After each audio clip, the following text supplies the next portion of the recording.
Bismillahirrahmanirrahim. Assalamualaikum warahmatullahi wabarakatuh. Alhamdulillahirabbil alamin wassalatu wassalamu ala rasulil karim sayyidil anbiya wa sayyidil mursalin sayyidina Muhammadin sallallahu alaihi wasallam. Amma ba'd. Yang saya hormati dan kita banggakan bersama ketua kami Kota Kendari, Ketua Komsat Yayen, adik-adik, teman-teman, saudara-saudara saya yang insya Allah dirahmati oleh Allah Subhanahu wa Ta'ala. Karena ini temanya tentang cinta, maka harusnya kegiatan ini santai. Makanya saya mau jalan tadi. Iya kan? Supaya enak. Salah satu tanda cinta itu dia menjadikan kita menjadi rileks. Jadi kalau tegang itu tidak cocok bicara cinta kita. Kita hadir bersama di tempat ini, di tempat yang penuh dengan kekurangan ini, dan ada juga kelebihannya, banyak saja sarang laba-labanya. Tapi cinta itu hadir biasanya untuk menutupi kekurangan itu biasanya. Kalau kita memiliki energi yang kurang, energi cinta kita itu kurang, biasanya kita tidak mampu menerima banyak kekurangan-kekurangan yang ada di sekitar kita. Tapi kalau over juga, cinta kita itu biasanya tertutup, tidak bisa melihat itu kekurangan-kekurangan yang ada. Baik, saya ingin memulainya dengan sebuah pantun. Kata pantunnya begini: naik kapal membawa tinta, tinta tertumpah di tangga-tangga. Kalau Anda ingin bercinta itu sampai ke rumah tangga.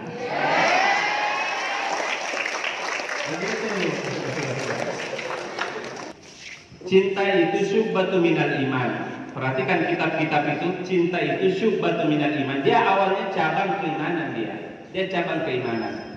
Makanya kalau buka kitab-kitab itu rata-rata berbicara tentang mahabbah.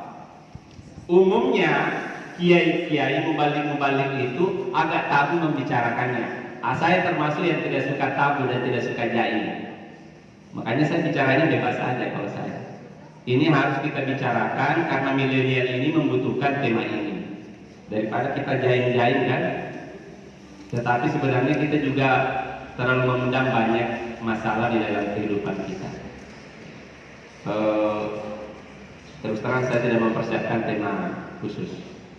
Saya ini datang ke sini ingin berbicara apa adanya. Saya tidak ingin menutup-nutupi. Karena cinta itu dia tidak suka kalau terlalu banyak ditutupi dia. Begitu dia.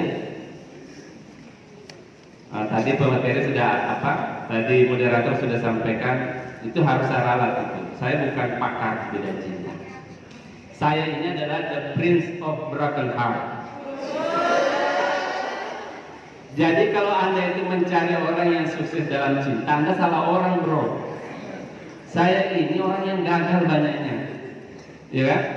SMA kelas 3 saya pernah di PHP sama seseorang. Iya. Saya pernah di PHP itu. Seseorang dulu yang sangat dekat dengan saya, chemistry itu sangat dalam. Kami bersahabat itu seperti agak susah dibahasakan. Saya gambarkan begini. Saya dulu punya sahabat itu waktu di SMA, kelas 1 sama-sama, kelas 2 sama-sama. Ini beda jenis, kita nggak pacaran. Sampai kelas 3. Saking chemistry-nya dapatnya itu, kalau kita saling nyontek itu tidak perlu bicara. Kadang dia hanya lihat begini. Oh sudah tahu A itu, kalau dia pegang begini. Saking chemistry-nya dapatnya begitu. Orang inilah nanti sahabat saya ini yang di akhir kelas 3 itu pernah ngomong begini ke saya di SMU Angkasa. Ada bandara itu sebelah kiri SMU-nya. Ada pohonnya. Sekarang saya lihat pohonnya sudah semakin tua itu pohon. Di bawah pohon itulah dia ngomong begini ke saya. Apapun yang terjadi saya akan tunggu kita. Ngomong begitu saya. Pohon akasia itu jadi saksi. Saya pernah foto itu pohon. Istri saya nanya, ini pohon apa? Kenapa ada di dalam harddisk? Saya bilang ini pohon akasia dekat sekolah. Kenapa harus ada foto ini? Saya ceritakan ini istri saya. Istri saya itu langsung banting pintu.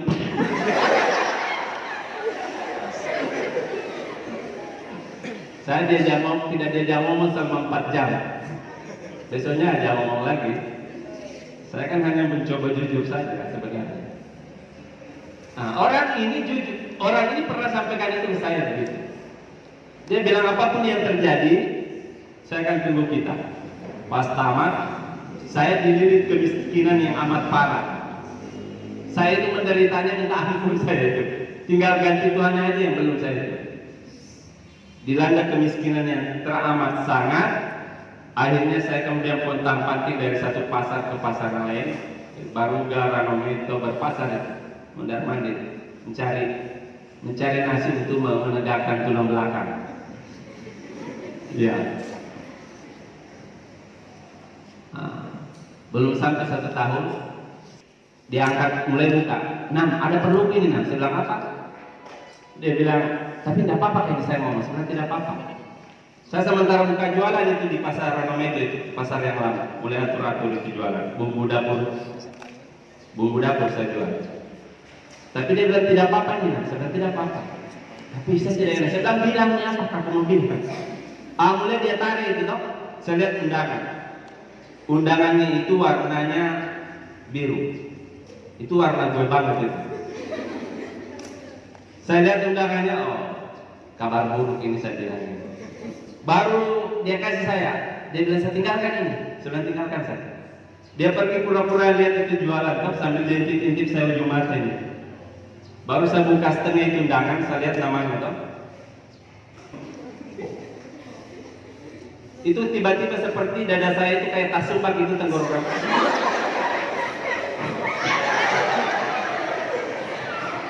Kayak ya. Sapu pun itu kios saya sapu begini. Sapu pun kan papan itu kiosnya. Itu tetangga kios saya langsung lari. Kenapa? Sudah tidak apa-apa. Saya lagi tidak nyaman, saya bilang. Jadi ternyata kalau orang patah hati itu seperti dia dada itu ada yang jepit begitu, kayak sesak begitu. Dan saya pernah rasakan, ya kan? Dulunya kalau ada yang ketawa saya bisa aja terpelajari. Sekarang kalian ketawa saya juga ikut bahagia. Padahal dulu ini diceritanya tidak nyaman. Tapi sekarang kalau semakin saya cerita semakin saya bahagia saya rasa. Iya, tidak tahu kenapa. Mungkin karena saya merasa bisa berbagi dengan kalian dan kalian bisa menampung juga kekecewaan saya begitu. Ada yang bantu saya. Itu pertama pengalaman saya. Jadi kalau kalian mau cerita sukses tentang cinta, di saya sedikit. Yang ada itu saya itu gagal. Di situ gagal pertama bukan SMA. Yang kedua itu, ini sebelum saya masuk ke tema ya. Yang kedua itu kasusnya sudah di IAIN ini. Saya ini kan produk IAIN saya. Yang kedua itu kasusnya di IAIN ini. Saya kira itu pengalaman paling buruk bagi saya, ternyata bukan. Ada yang lebih berat nanti yang saya lewati ini. Ketika saya ditolak lamaran saya oleh anak tarbiyah.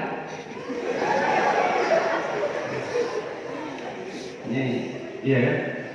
Jadi yang undang saya ke tarbiyahnya harusnya saya tolak sebenarnya. Kalau berdasarkan pengalaman yang lalu, mereka ini pernah menyakiti saya sebenarnya orang tarbiyah. Tapi kan tidak fair. Tiba-tiba saya tolak kalian gara-gara dia kan? Itu kasusnya begini. Ini sudah melibatkan orang-orang profesional yang ngurus ini. Tidak pacaran juga, tapi pada waktu itu saya kan menjadi penanggung jawab dakwah ini untuk saya penanggung jawab dakwah. Jadi gaya-gaya begini, model-model kayak begini, saya juga pernah jadi penanggung jawab dakwah. Karena jadi penanggung jawab dakwah, aktivitas dan interaksi dengan akhwat itu tinggi dia. Karena saya takut kemudian nanti dia bermasalah, saya sampaikan ke ustaz saya, ke murabi saya sampaikan. Afwan ustaz, saya ini kan aktivitas banyak, berinteraksi dengan akhwat. Kadang itu malam-malam itu dapat SMS saya dari akhwat. SMS ini memotivasi sebenarnya. Tetapi kalau dilihat dia punya hakikat bermasalah, misalnya itu SMS, bangun di sepertiga akhir malam merupakan keutamaan bagi para mujahid muda. Begitu SMS. Itu kan bagus toh? Tapi kata Imam Ali kali itu disebut dengan kalimatul haq uridu bihal batil. Kalimatnya benar dia ibarat, tapi motifnya itu tidak baik. Tidak cocoklah kemudian kita itu lawan jenis saling menasihat. Kecuali misalnya dia memang guru saya, dia itu adalah dosen saya, wah bolehlah dia. Dia punya hak secara orang tua. Apalagi kalau pagi-pagi dia tanya, jangan lupa sarapan, jangan lupa sarapan supaya kuat menapaki jalan dakwah. Begitu. Sehingga saya sampaikan ke murobi saya, dia bilang, kalau kita antum siap? Saya bilang, insya Allah saya siap. Murobi saya itu dia carilah kemudian kadar-kadar dakwah yang saya belum menikah. Jadi ceritanya itu saya menikah itu tidak pacaran. Sampai sekarang istri saya sekarang tidak pacaran. Ini lebih rumit kalau saya cerita tentang istri saya. Karena saya harus jatuh cinta dalam waktu 20 detik. Coba itu. Saya kan taruhnya itu di Ranometer, di rumahnya murobi saya. Tik, ayo cepat menjatuh cinta. Oh gitu kan? Ya kira ini balai tembak ini orangnya. Iya kan? Awalnya itu saya sampaikan ke murobi. Akhirnya prosesnya itu pakai proposal. Ini sementara saya sampaikan ke anak-anak syariah itu supaya nanti mereka menulis sebuah skripsi itu pernikahan yang menggunakan proposal. Sudah dilakukan, ada mahasiswa yang sudah teliti. Sekarang saya berlanjut lagi. Saya ingin lagi nanti pernikahan itu pakai proposal kesehatan. Betul-betul kalau orang menikah itu betul-betul dia tidak sakit. Jangan sampai kita menikah ini dengan penyakitan AIDS, Pak. Iya kan? Ini saya lagi godok lagi dengan anak-anak saya. Singkat cerita, ketika saya sampaikan saya mau menikah, ustaz saya sudah tawarkan. Kalau begitu antum siap-siap, saya dipanggil di rumahnya.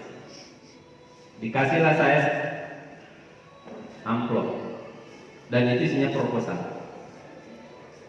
Jadi secara syariat itu kalau mau ikuti aturannya itu laki-laki dulu yang ditawarkan, baru akhwatnya. Jangan balik ya nanti ya. Organisasi harokah-harokah Islam itu di seluruh dunia itu pakainya begitu.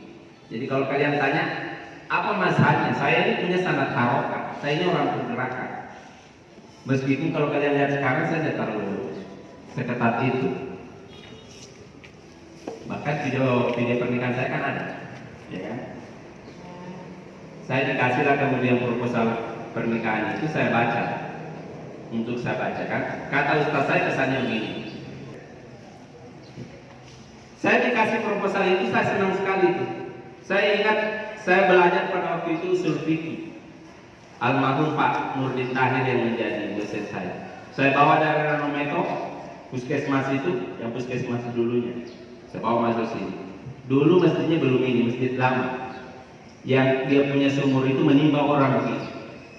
Jadi kita berotot dulu kalau mau sholat di situ. Saya dikasih proposal itu, pesannya ustaz saya begini. Ini nanti kamu istikharah dulu 3 malam baru kau buka. Tapi namanya anak muda bagaimana? Tidak tahan.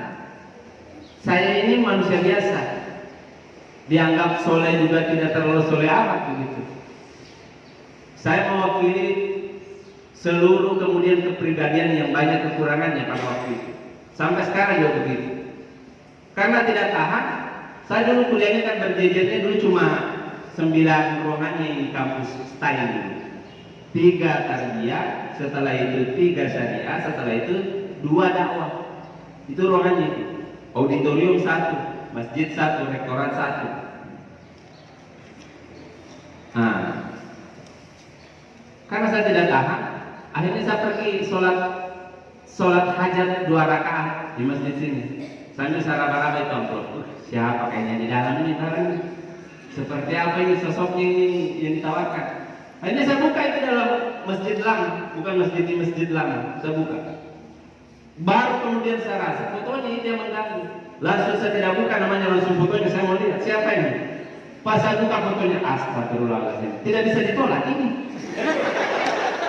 Tidak perlu pakai istihara kalau ini. Iya. Baru kemudian saya baca namanya, Pak, saya kenal anak tarbiyah, saya kan anak syariah, dia anak tarbiyah. Oh, jadi di barang. Mulailah kemudian saya itu menghayal pada waktu itu. Mulai dari saya lihat itu, saya buka kemudian amplop itu, saya itu seperti berubah, itu saya punya sel-sel tubuh. Jadi kalau orang jatuh cinta, itu sistem kekawalan tubuhnya itu meningkat. Tiba-tiba semuanya menjadi indah saya lihat itu. Saya menjadi tidak suka lapar. Biasa saya tidak makan itu satu hari itu. Dia bilang, mama saya, kok sakit? Saya bilang, tidak. Ibu saya bilang, kok sakit? Dia bilang, tidak. Kenapa tidak makan? Sedang kenyang saya. Orang kalau jatuh cinta itu kenyangnya. Pas saya buka, langsung kayak dia sudah tawan hati itu 25%. Saya mau dengan. Hanya tidak enaknya kalau saya tidak kasih bermalam, baru saya telepon murabi itu. Ustaz saya tidak telepon, akhirnya bermalam itu satu malam, pagi-paginya langsung saya telepon. Pada waktu itu telepon pertama saya itu Ericsson, yang keras itu, bisa dipakai lempar mangga. Telepon.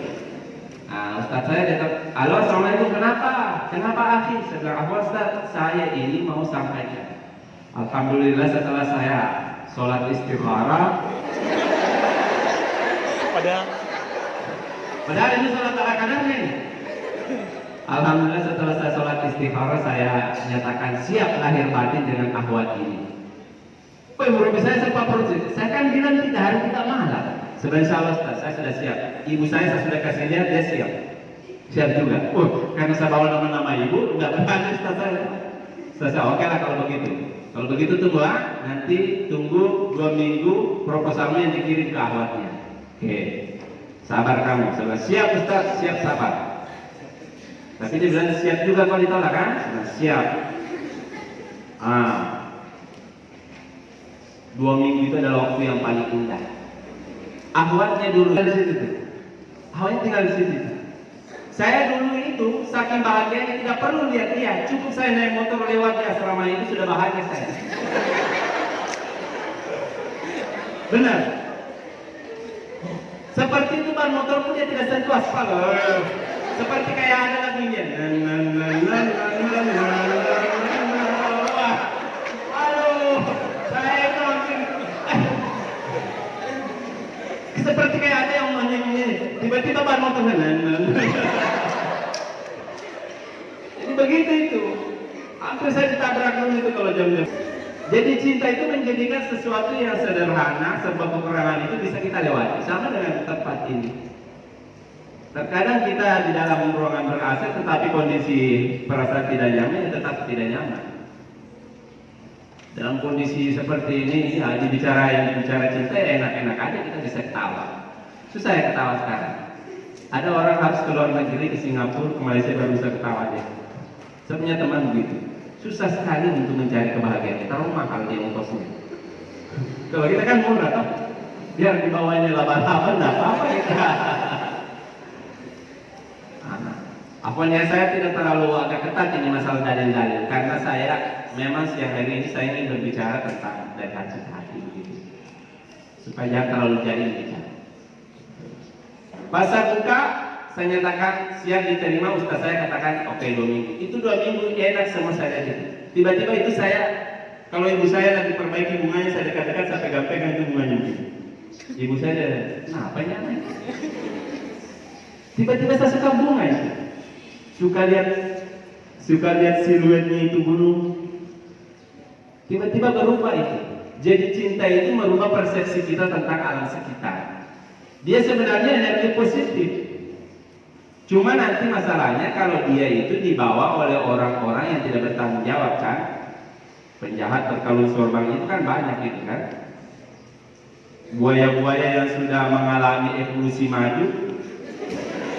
Ya kan?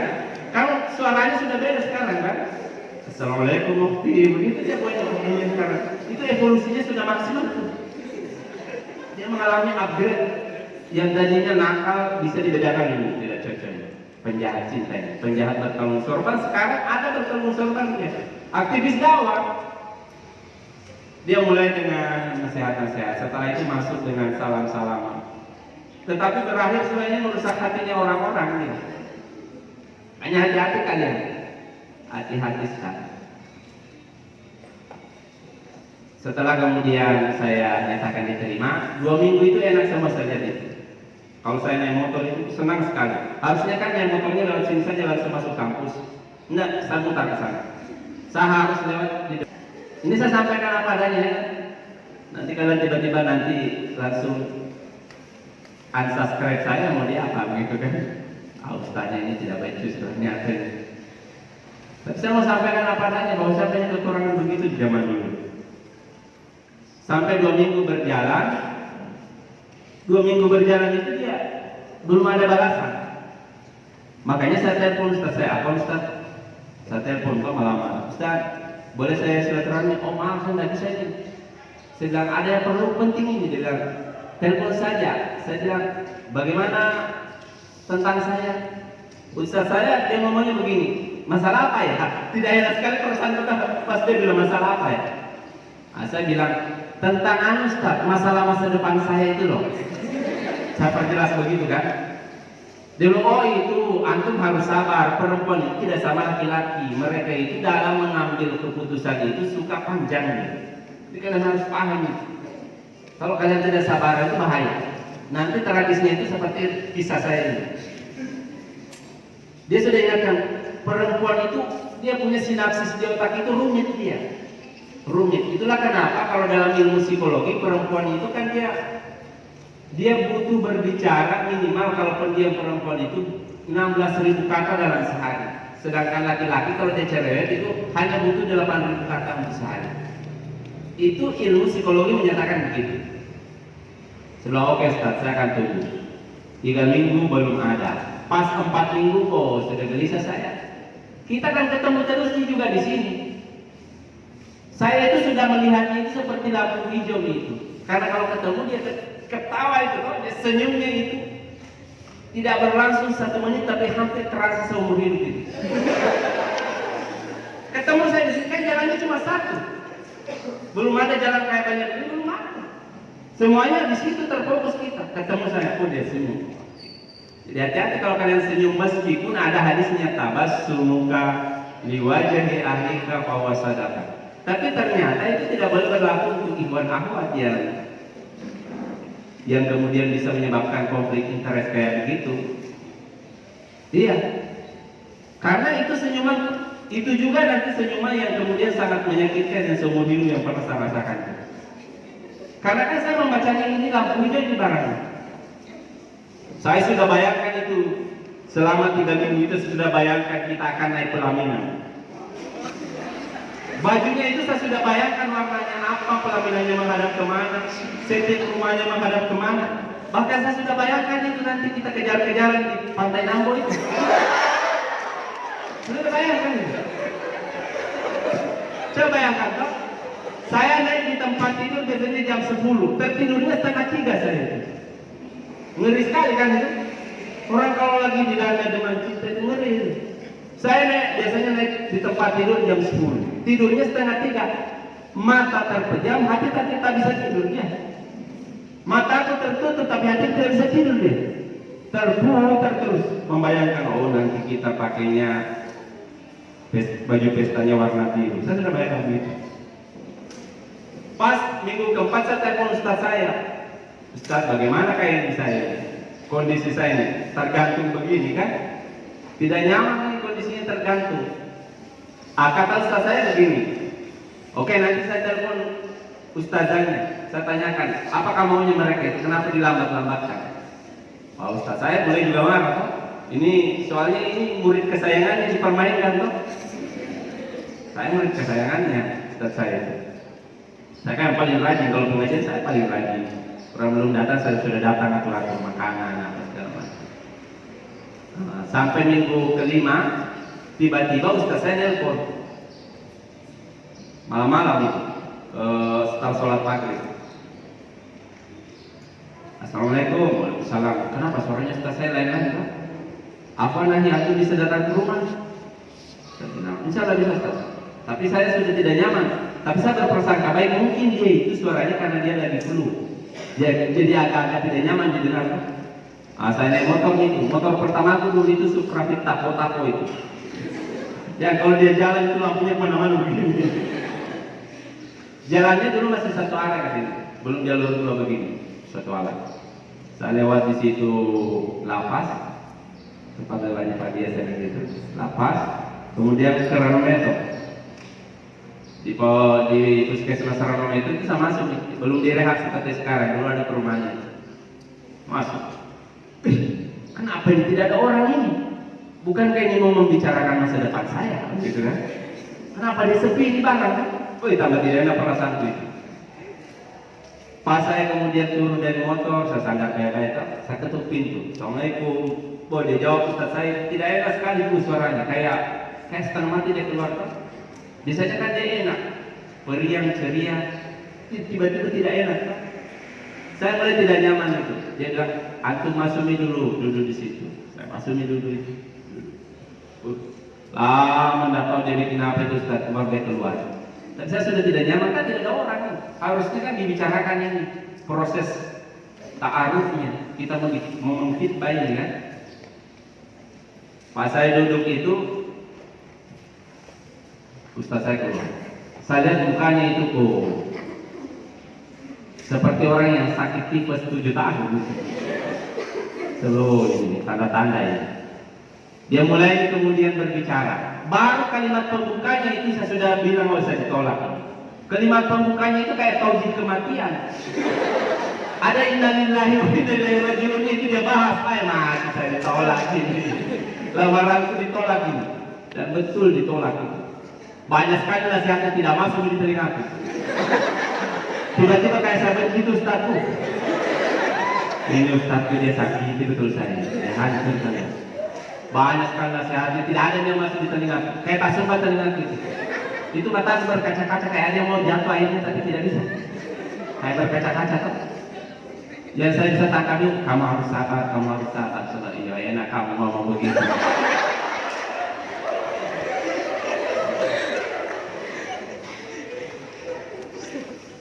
Ini lebih sakit dibanding yang pertama di SMA. Kalau yang ini seperti saya dijepit bumi. Kayak runtuh itu bumi itu saya. Saya sadar baik-baik itu di kursi itu.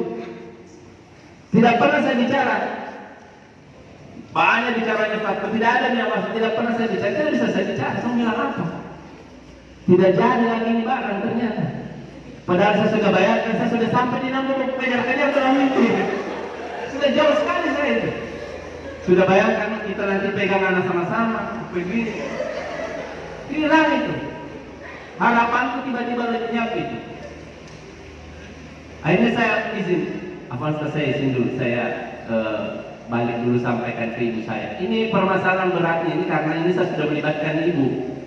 Kalau yang tadi yang SMA kan tidak itu. Saya ini dia terlalu baperan jadi orang. Sekarang beda ini sudah diurus secara profesional oleh ustadz-ustadz yang kita anggap ini perwakilan ulama-ulama. Ternyata gagal juga ini barang ini. Baru masalahnya ini bukan saya sudah kasih ini setengah hatiku ini ke orang ini. Sudah setengah hati dia sudah terlalu, saya sudah tanam itu namanya itu di dalam diri hati yang paling dalam. Jangan begitu. Kalian kan juga begitu Ji. Kita semua ini baik yang terbuka kayak saya ini maupun yang injak ini itu kita semua itu kan ada figura dalam hati kecil kita yang paling dalam. Di dalam diri hati kita yang paling dalam ini ada figura. Di figura itu kita membayangkan dan menyimpan sesosok manusia yang orang itu cuma kita dengan Allah yang tahu siapa orang itu. Biar mereka tidak bisa tahu. Orang itu di dalam figura hati kecil kita yang paling dalam itu adalah sesosok orang yang kita harapkan menjadi pasangan hidup kita, menemani kita sampai menua, sampai rambut hitam kita itu memutih begitu. Semua kita punya itu kan. Cuma beda-beda. Ada juga kita itu kadang tidak terlalu realistis. Ada orang yang simpan di dalam figura hatinya itu Lee Min Ho dia simpan di situ. Iya kan? Tidak cocok simpan Lee Min Ho di situ. Apalagi dibayangkan Lee Min Ho nanti di situ, Lee Min Ho masuk Islam dan Lee Min Ho Hafiz. Itu kan tidak masuk akal membayangkannya itu. Terlalu keren yang kamu simpan di situ. Kemudian Lee Min Ho masuk Islam, lompat berapa kali tuh kau punya mimpi itu? Itu seperti kau bermimpi dalam mimpi itu. Lee Min Ho tapi Islam, habis Quran, aktivis dakwah, begitu maunya. Itu kan susah itu. Sehingga nanti kenyataan hiduplah yang biasanya mengarsir itu kita punya figura itu, dia arsir, dia apa? Tidak masuk akal kau. Semakin kau belajar, semakin kau realistis. Oh, tidak bisa Lee Min Ho ini. Beda keyakinan kita. Meskipun dia masuk Islam, susah lagi. Kapan masuk Islam? Sudah masuk lagi, kapan lagi dia menjadi aktivis dakwah? Sudah jadi aktivis dakwah dia, kau mau sama dia belum tentu lagi dia mau sama kamu. Itu kan masalah dia. Sehingga kau lebih realistis, kau hapus itu. Kau hapus, kau ganti dengan sosok yang lebih masuk akal. Sahrukan. Ternyata tidak masuk akal juga, ganti orang Indonesia saja. Aliando, oh gitu kan? Aliando masih ada harapan agak dekat-dekat di sini dia kan? Sampai nanti kau berjalan bertambah ilmu, kau hapus juga ini Aliando ini. Kau ganti orang lain lagi. Sampai nanti kau tertumbuk itu. Kalian itu kan hanya bisa berpikir sangat idealis pada saat umur seperti sekarang ini. Pas didatangi dikasih lamaran, iya kan? Kamu jual mahal. Kamu jual mahal. Dan itu tidak terlalu baik sebenarnya kalau awal itu terlalu presisi dalam memilih pasangan. Kan ada pantunnya begini, saya heran ikan cakalang, dikasih umpan tidak dimakan. Saya heran orang sekarang, diajak ke pelaminan banyak alasannya, ya kan? Jadi nantinya bertambah ilmu, bertambah umur itu nanti kamu menjadi lebih realistis dalam hal masalah cinta ini. Nah, saya sengaja membesar belum masuk intinya, nah sebelum masuk di bangku mandi ini. Jadi nanti kalau lebih realistis, kalau bertambah umur bertambah ilmu. Tambahin. Tadinya Lee Min Ho turun ke Sahrukan, turun ke Aliando. Lama-lama nanti Lee Min Ho terakhirnya Labio, tetangga dekat rumahku itu. Ternyata lebih realistis dia gitu.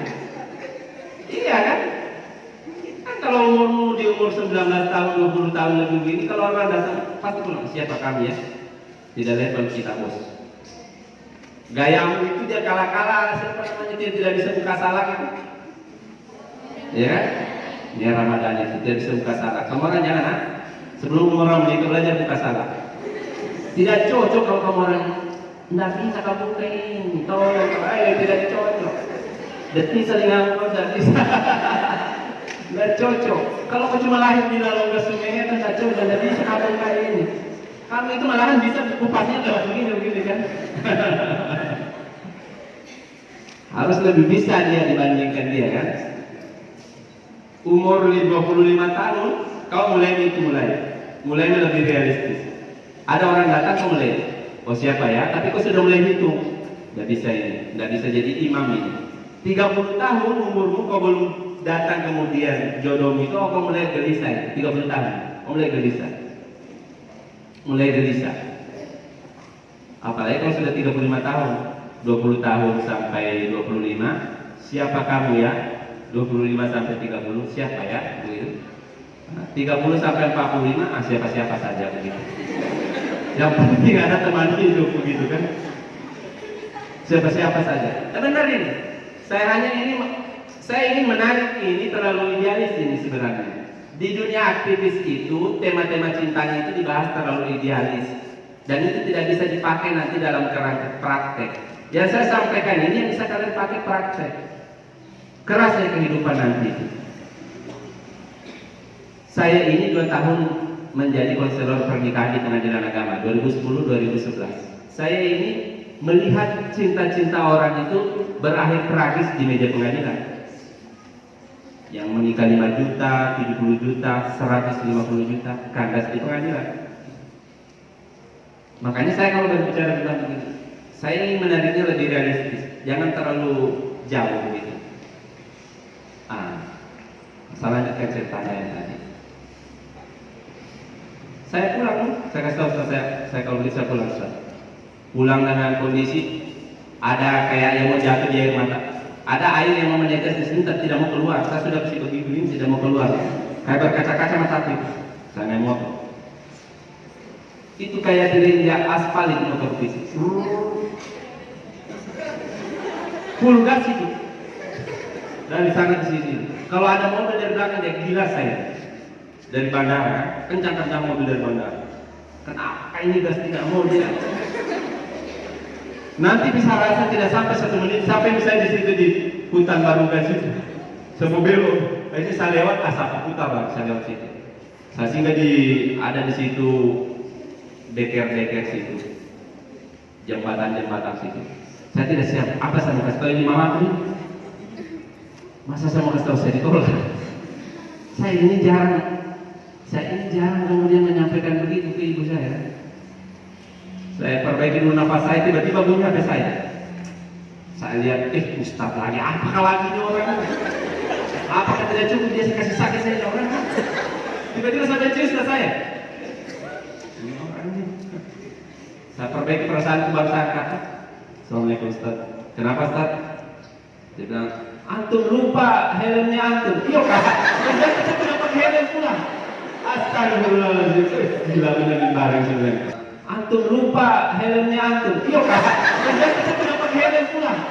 Astagfirullahaladzim, gila benar di bareng sebenarnya. Saudara, simpan saya situ Ustaz. Saya malas pulang ke sana. Saya sudah sakit begini. Tiba-tiba pada waktu itu kayak saya mau pindah kota. Seandainya ada 2 dunia ini, saya mau pindah dunia saja. Saya mau urus surat imigrasi. Jangan orang kata berat ya. Coba bayangkan, toh, saya akan melamar semester 1. Saya melamar semester 1. Dia juga sama-sama semester 1 dengan saya. Saya melamar semester 1. Masih ada 7 semester kita harus ketemu ini. Dan ketemu orang yang pernah tolak kita, masih boleh simpan di mana di mukaku? Boleh simpan di mana? Ya, coba kau tanya. Berat ya? Akhirnya saya beratnya di situ. Untungnya dulu ini belum ada pagar. Kebun ubi semua di sini. Dia Unsultra belum ada aktivitas Unsultra. Hutan semua. Sampai kemudian saya datang ke ibu saya sampaikan bahwa tidak jadi saya menikah dengan dia. Itu ibu saya langsung dia balik. Anak saya di situ. Saya naik kemudian karena saya tinggalnya di kios, saya naik di bagian atasnya, geladak atasnya itu. Itu 3 hari 3 malam itu tidak pernah saya pergi berjamaah di masjid. Pusing orang mana Pak Imam ini? Saya kan imam. Mana Pak Imam ini? Tidak pernah muncul. Sampai mau hari Jumat tiba-tiba ada pengurus masjid datang depan kiosku. Mana Pak Ustadz ini tidak pernah muncul. Ibu saya dia diam tuh dalam hatiku, Pak Ustadz mau hancur. Cerita sama Pak Ustadz itu sudah hancur. Tidak harapan Ustadz. Ternyata lembek dia dalam masalah cinta kan. Itu 3 hari itu kayak semua jelek saya lihat tuh. Burung bunyi, burung jengkel ini burung bunyi. Karena itu pasar baru dibikin, banyak orang perbaiki kiosnya. Saya kan sekretaris kerukunan pasar, saya keluar. Berhenti kalau orang memalu kalau jam siang-siang begini ya. Dia heran orang itu, baru jam 9 ini. Biar orang memalu tetangga menjengkel saya. Sampai akhirnya 3 hari itu saya lewati. Saya lebih banyak merenung, lebih banyak menghabiskan waktu saya di sana di perpustakaan daerah. Belum ada internet terlalu ramai pada waktu itu, belum terlalu ramai internet. Habis waktu saya di perpustakaan daerah itu untuk kemudian membaca. Saya mulai membaca kitab-kitab berat itu. Kitab-kitab semuanya saya baca itu tentang kematian. Enak sekali saya baca tentang kematian itu. sekali. Ihya Ulumuddinnya Imam Al-Ghazali itu saya baca 3 hari 3 malam saja. Seluruh jilidnya habis saya baca. Alamat kelamaan kalau nggak bisa kalau begini. Harus saya cari, harus move on saya. Akhirnya saya ganti itu bacaanku itu saya ganti kisah-kisah cinta orang soleh yang tidak sampai. Saya mulai baca itu. Saya baca di sana, saya bawa pulang lagi. Yang saya ingat itu yang sangat mempengaruhi jiwa saya itu tenggelamnya kapal Van der Wijk, pudarnya pesona Cleopatra, dan di bawah lindungan Ka'bah.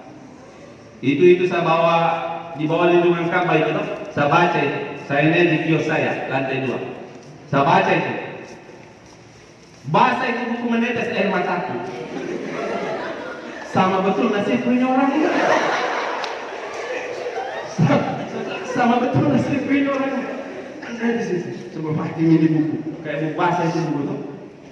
Sampai akhirnya 1 minggu saya bisa lewati, 2 minggu bisa saya lewati. 2 minggu saya pergi kembali ke kampus, tapi lewat belakang, tidak lewat depan saya. Saya parkir motor di rumahnya Pak Marhum situ, itu ada Pak Marhum di situ, masih ada orang. Dia bilang, kenapa parkir di sini? Sebenarnya bisa lewat belakang. Saya masuk lewat pohon-pohon ubi itu, saya lihat dulu, tadi sudah tidak ada orang. Saya itu tiba-tiba kayak takut sekali sama orang tadi. Dia sudah bikin malu tuh, saya itu ada tadi, sudah. Jadi itu tidak ada. Saya masuk nih, belajar. Pas selesai, langsung sama ada Pak Cibur di belakang. Itu hampir 1 bulan begitu itu. Tiba-tiba 1 bulan ditanya, Ustaz saya bagaimana? Mau dilanjutkan kayak ini pernikahan atau tidak? Sebenarnya lanjutkan. Saya carikan yang lain, saya siap carikan yang lain. Carikan yang lain, istri saya ini. Jadi istri saya ini datang ketika saya seperti jatuh, tertimpa tangga, terendam dalam lumpur. Tiba-tiba istri saya jatuh. Tiba-tiba istri saya datang. Nah, dia yang angkat saya dari lumpur itu.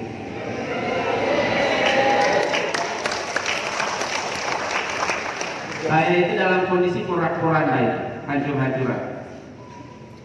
Sampai saya azan itu kan, azan saya kan aslinya bunyi begini. Allahu Akbar, Allahu Akbar, begitu aslinya. Pas saya patah hati itu, Allahu Akbar, Allahu Akbar. Itu anak-anak pengajian saya tuh, anak-anak TPS saya bilang, ih lagu baru Ustaz. Hampir 1 tahun di kepalanya. Untung saya ingat anaknya orang ini. Dalam hati anak tidak mengerti, betul ini Ustaznya lagi hancur ini. Terus 1 tahun di kepalanya. Dia bilang lagu baru tuh.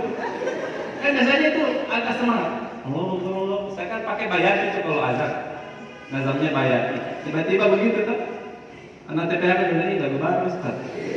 Dalam hati ini nanti besar terasa juga. Lagu baru. Jadi terbawa sampai sana itu. Ke azan terbawa itu barang. Sampai akhirnya kemudian saya berkesimpulan itu bahwa cinta itu tidak boleh menjadi benci dia. Cinta itu tidak boleh menjadi benci. Itulah kenapa tema ini diangkat. Supaya kalian tidak mengalami peristiwa yang sama dengan saya, maka harus hati-hati betul kalian itu. Karena kalau orang sudah terlanjur dikasih masuk di dalam ruang hati yang paling dalam, untuk mengeluarkannya itu tidak mudah itu. Tidak gampang. Kamu bisa gila nantinya kalau kamu salah-salah memasukkan orang. Berat dia. Cukup saya saja, kau tidak akan sanggup. Makanya penting supaya dia tidak larut itu kamu harus mampu memainkan ritmenya dengan baik. Karena begini, benar tadi itu MC mengatakan cinta itu adalah fitrah dia. Tidak bisa ini. Jadi misalnya tiba-tiba kamu suka orang itu wajar itu. Justru kau kalau misalnya lihat lawan jenis tidak suka berarti kau itu sakit kan? Kamu harus periksa ke sana rumah sakit jiwa. Benar ini. Tapi kalau kamu tiba-tiba suka itu, maka kau harus pegang dadamu supaya getarannya itu tidak kencang kan? Ya. Cintai dia dalam diam. Jangan dia keluar dalam wujud yang aneh-aneh. Mulai SMS emoticon logo-logo warna biru muda. Teng-teng gitu kan. Kamu juga jangan buka-buka ruang. Jangan sembarang kasih masuk orang. Baru dikirimkan emoticon sudah kelepek-kelepek kayak kau tidak hijab bumi. Itu emoticon itu. Biasa aja itu emoticon itu banyak di HP dia. Bapakmu juga kalau dia kirimkan kau bisa gitu. Tapi kan beda rasanya ini. Kau pegang itu ke hatimu. Kalau kau suka orang misalnya suka siapa? Misalnya suka. Saya mau ambil satu contoh misalnya suka siapa? Ani. Ani saja karena nama istri saya Ani, ya. Ya kan misalnya tiba-tiba kau suka Ani. Kau pegang dadamu, ya kan? Kau rawat dia di dalam. Kau berdoa kepada Allah Subhanahu wa taala supaya kau dimampukan. Berdoa supaya kau dimampukan dan minta baik-baik seperti doa dalam doa istikharah yang diajarkan para nabi itu. Allahumma astaghfirunaka bi ilmi. Ya Allah, saya memohon kemampuan memilih dengan ilmu. Wa astaghfirunaka bi qudratik. Saya juga memohon kekuatan untuk tetap dalam pilihan ini. Anta ta'lamu wa ana la a'lam. Kau mengetahui, saya tidak mengetahui. Wa anta taqdiru wa ana la aqdir. Kau kuat, saya tidak kuat. Wa anta 'allamul ghuyub. Kau lebih mengetahui kondisi masa depan. Kan kita tidak tahu ini apakah pasangan hidup kita ini akan membawa kita ke surga atau tidak. Makanya libatkan Allah kan. Makanya jangan juga menyalahkan diri. Jangan aku suka, jangan begitu, tidak perlu juga. Kau santai aja. Kalau suka dengan orang, pegang saja dadamu. Kemudian kau diam. Seperti dalam video yang sering kita lihat, yang kalian lihat itu kan. Itu kalimat saya tuh. Di ruangannya mereka Mawar kayak itu. Saya tanya ternyata Mawar berhadapan kayak mau bikin itu video ya. Saya juga kaget. Tiba-tiba teman-teman dia yang tanya-tanya.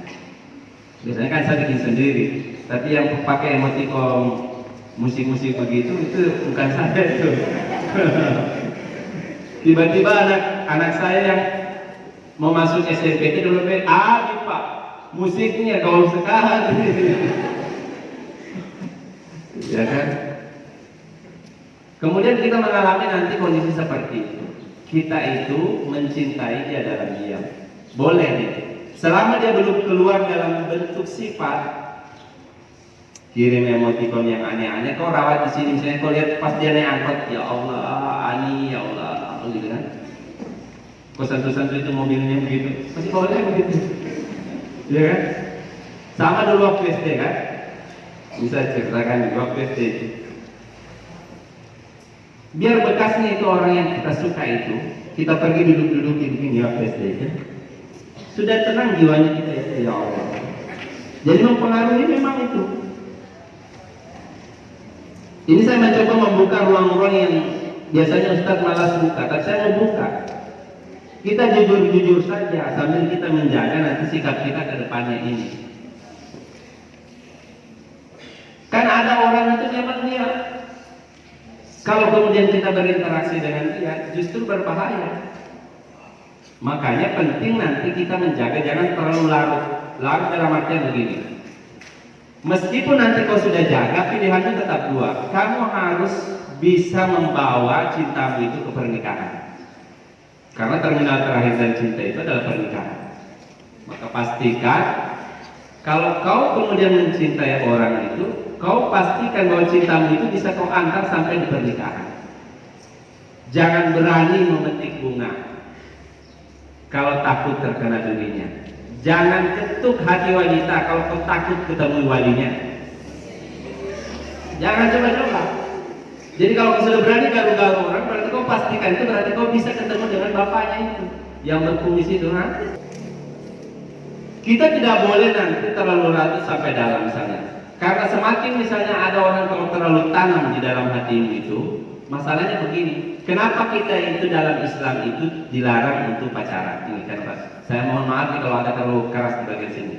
Kenapa kita itu dilarang untuk pacaran dalam Islam? Karena masalahnya kalau kita memasukkan orang dalam hati kecil kita yang paling dalam, kita tanam satu nama dalam jiwa kita yang paling dalam itu berat nanti untuk mencabutnya itu. Bibit cinta itu kalau terlalu dalam tumbuhnya, untuk mencabutnya susah. Kan nanti ada pertanyaan, kenapa harus dicabut, biarkan dia tumbuh? Tidak bisa. Karena masalahnya nanti begini. Tidak fair lah misalnya saya menikah dengan istri saya. Dia sudah kemudian Pontang-panting menjaga anak-anak saya, memasak untuk saya berdarah-darah, ya kan? Sedangkan di dalam hati kecil saya yang paling dalam, ketika saya membalikan badan, memang saya berdampingan. Pas saya membalikan badan, saya tersenyum. Ada nama yang saya ingat dan nama itu begitu manis, begitu. Itu tidak fair dalam kehidupan. Sama saja kalian misalnya Ikhwan itu. Mau kalian begitu, menikah dengan seseorang, kalian dapatkan jasadnya. Tapi dalam hati kecil yang paling dalam bukan kamu yang bertakhta di sana. Ada nama lain yang lebih berarti bagi dia dibanding kita. Saya tidak mau begitu, makanya saya tidak pacaran dari dulu. Di samping juga kan saya miskin memang. Itu alasan yang keduanya. Saya baru sadar itu kenapa saya dikasih miskin itu dari kecil itu, supaya saya tidak pacaran. Kalau kita jadi kemiskinan, malu kita itu nembak-nembak orang, iya kan? Jadi kalau orang tidak ada uang, bagus itu. Supaya kamu itu tidak terlalu banyak bergaul yang tidak. Coba kalau saya banyak uang, bahaya saya. Tapi kemiskinan itu ternyata aluijah, pelindung dia. Tidak pacaran sampai tua, sampai seperti sekarang. Dia bilang, jadi tidak pernah merasakan namanya seperti pacaran juga, tapi tidak kayak orang-orang lain merusak begitu kan. Susah untuk mencabutnya nantinya itu kalau masuk terlalu dalam. Butuh pembanding yang lebih kuat, dan itu berat. Jangankan kita misalnya pacaran, tidak pacaran kayak tadi saya broken heart begitu, 2 kali patah hati begitu kan. Dia SMA sekali dengan lamaran ditolak ini. Jadi kalau orang mau cari ilmu tentang yang seperti itu, ya kalian sudah dapat itu. Jadi kalian sudah misalnya sering di PHP sama orang, tadi saya sudah sampaikan, saya juga pernah di PHP, berarti kita sama. Nanti lamaranmu ditolak, berarti kita sama. Dulu ada anak pengajian saya datang lagi, dia di lamarannya ditolak. Saya bilang, antum harus sabar. Murobimu juga ini ditolak. Siapa aja semangat. Pas dia melamar lagi ditolak lagi dia. Datang lagi ke saya. Saya bilang afwan akhir. Kayaknya untuk ditolak kedua kali saya tidak punya ilmunya. Antum cari guru lain deh. Saya kan sekali dia ditolaknya. Jadi kenapa kemudian tidak boleh kita pacaran itu? Salah satu alasannya itu karena kalau kita memasukkan orang ke dalam itu, ada takdir yang berjalan di atas kita, dan takdir itu tidak ada jaminan bahwa orang yang kemudian kita pacaran dia akan jadi suami kita. Orang yang mendampingi usaha foto wisuda itu tidak ada jaminan dia mendampingi nanti di pelaminan itu. Jadi tidak usah terlalu bangga foto wisuda. Santai aja. Kamu diketahui kalong kalau begitu. Semut itu dia ketahui kamu. Kau belum pernah rasakan. Nanti kalau kita tua kayak umur saya seperti ini, kita malu sendiri tuh lihat kelakuan waktu seumuran kalian. Terlalu apa ya? Kanak-kanakan. Kenapa kita tidak boleh pacaran? Karena itu tadi tidak ada jaminan.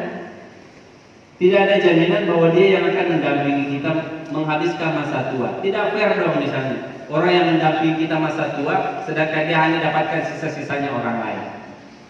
Bagi saya itu tidak fair. Bagi agama, bagi syariat itu tidak baik. Makanya nantinya hati-hati itu. Ketika sudah mulai suka sama orang, berdoa kepada Allah, ya Allah, jika dia baik untuk dunia dan akhirat saya, maka kemudian berikan saya kemampuan untuk sampai di pelaminan. Tapi kalau dia tidak baik untuk dunia dan akhirat saya, maka cabut rasa ini oleh cabut, karena ini hanya akan menyakiti saya. Begitu doanya itu nanti kalian di sepertiga akhir malam itu berdoa supaya cabut itu rasa itu. Berat, tapi cabutnya itu berat. Saya itu sampai sekarang butuh waktu yang lama baru tidak ada rasa sama orang-orang yang pernah dulu ada itu. Butuh waktu lama. Ini terus terang ya. Saya coba jujur dengan istri saya minta maaf nanti di sana. Saya minta maaf suatu waktu kalau ketemu dengan orang ini kan saya kasih tahu ini saya berteman di Facebook kan. Ini dulu yang pernah PHP saya. Ada semua di Facebook sekarang itu. Ini dulu yang pernah tolak lamaran saya. Saya fair begitu, saya tidak mau bohong-bohong saya. Saya fair begitu ke istri. saya bilang kau bantu saya supaya nanti itu saya itu biasa saja, kalau bisa hilang itu rasaku kalau ketemu mereka. Alhamdulillah anak keempat sekarang hilang itu rasa itu. Kalau ketemu tidak ada rasa sama sekali gitu. Seperti seorang sahabat saja. Makanya santai aja kalau kamu orang ditolak. Kalau kamu orang ditolak, kau sabar. Kau simpan dalam baik-baik, kau perbaiki dirimu, kuliah baik-baik, lanjut S2. Iya kan? Nanti kita lihat siapa yang menyesali, meninggalkan dan ditinggalkan. Iya. Tapi saya diralat lagi sama orang dari Semarang itu, dia bilang, kalau masih begitu perasaanmu berarti kau belum bisa move on itu. Belum bisa kalau begitu. Saya bilang, bagaimana Pak Kiai? Dia bilang harusnya itu kamu itu melakukan segala sesuatunya itu bukan lagi karena dia. Kau harus call bukan karena dia. Kau harus move on bukan karena dia. Loh ya siap, saya akan laksanakan. Tapi makom saya belum sampai di situ pada waktu itu. Nah sekarang saya santai aja kalau ketemu mereka. Sekarang tak balik pernah dulu kalau ketemu di acara-acara. Biasa. Jadi saya ingin kita ini karena ini talkshow ini harusnya kan tadi ini dialognya interaktif. Kalian ini tidak pernah menyela saya termasuk MC, akhirnya saya bicara terlalu panjang.